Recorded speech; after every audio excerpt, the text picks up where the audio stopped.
What is up YouTube, Fanta here, and today I'm reviewing Killing Floor 2.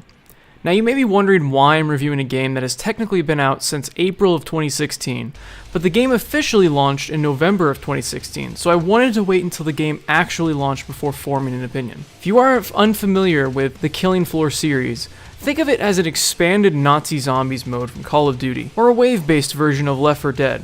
Players have a certain number of specimens, or Zeds, to kill during each wave, and by doing so, gain levels and money. After the end of each round, players sprint to the trading pod in order to upgrade weapons and buy more ammo. This may sound like it could get repetitive fairly quickly, but continually free updates with new weapons and maps and characters keep the game fresh. The graphics in Killing Floor 2 are much improved over the original. Lights reflect off the blood-soaked floors, guns have detailed, realistic-looking wear and tear, Zeds are horrifying with their grotesque facial features, and the cascading gore is more beautiful than ever. Even the maps look better than the last game, with little details everywhere making the game feel much more atmospheric than the game even deserves to be. Animations are varied and entertaining for not only the enemy death animations, but also for reloading. Shooting horrific creatures has never been more fun, with 11 different classes to choose from, and a list of guns ranging from nail guns to rocket launchers. Randomly, the game will go into a slow motion mode for a few seconds called Zed Time, which allows you to fully appreciate the beautiful fountains of blood and chunks that sprout from the creatures with each flash of your muzzle.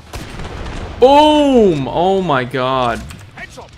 As you level, your class will become more and more effective, allowing you to take on harder difficulties. Having a team filled with varying classes makes playing a lot more fun, especially when everyone is playing their role how they should be. I've had some intense moments where a healer comes just in time to save our team from wiping. Knowing that the game is over when your team is dead keeps you from becoming lazy or just running around on your own. This is a team game, and thankfully most of the people I played with are very helpful and friendly. Now, there isn't really any story to speak of, which isn't too much of a bad thing, but I think the backstory of it could be turned into an interesting campaign if done correctly. The backstory sounds a bit like Resident Evil in the fact that the world is getting destroyed by creatures created by a biomedical company named Horizon, instead of the Umbrella Corporation from Resident Evil. Unfortunately, that's all there is to the story. The game runs at a smooth 60 frames per second with all of the settings turned up to max, and I never had any frame rate dips while playing. One thing I do need to mention, however, is that it seems that quite a few servers have very high ping, and at certain times in the day I had trouble finding a server with less than 90. The community is unfortunately not nearly as healthy as it should be,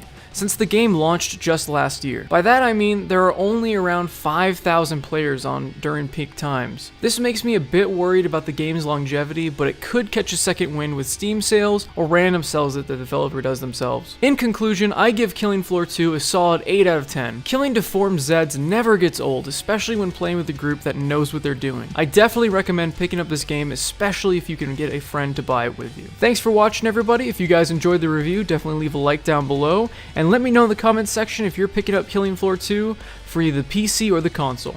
Have a fantastic day, everyone.